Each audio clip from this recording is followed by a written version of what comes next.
আল্লাহ যাকে মাফ করতে চাইবেন তাকে একটা পর্দার আড়ালে নিয়ে যাবেন, জিজ্ঞেস করবেন, এই বান্দা এইসব কাজ করছো।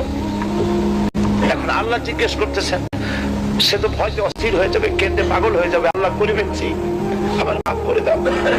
আল্লাহ পাক তার জীবনের সমস্ত পাপের কথা শুনে সে যখন অনুতপ্ত হয়ে কাঁদতে থাকবে, আল্লাহ বলবেন, যা মাফ করে দিলাম, জান্নাতে চলে যা। এইটা হচ্ছে হিসাবে ইয়াসির। আল্লাহুম্মা হাসিবনি হিসাবান ইয়াসিরা। কাবা শরীফ মানুষ যখন তাওয়াফ করে, এই তাওয়াফের ষষ্ঠ তাওয়াফে একটা দোয়া আছে। এই দোয়া আমি যখনই পড়ি আমি চোখের পানি রাখতে পারি না। ষষ্ঠ চক্কর একটি দোয়া আছে। দোয়াটা হচ্ছে, আল্লাহুম্মা ইন্না আলাইয়া হুকুকান কাসীরান ফীমা বাইনি ওয়া বাইনাক। আয় আমার রব, তোমার সাথে আর আমার সাথে অনেক দেনা পাওনা আছে।